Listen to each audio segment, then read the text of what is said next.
Changing the language in the Facebook app is a straightforward process. Follow these steps to adjust the language settings to your preference. Step 1. Open the Facebook app. Launch the Facebook app on your mobile device. Ensure you are logged into your account to access the settings. Step 2. Access the menu.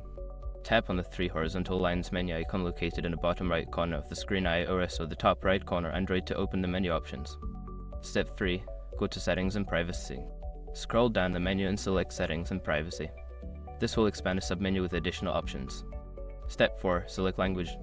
In the expanded menu, tap on Language. This will take you to the language settings where you can see your current language and available options. Step 5. Choose your preferred language. Browse through the list of languages and select the one you want to use.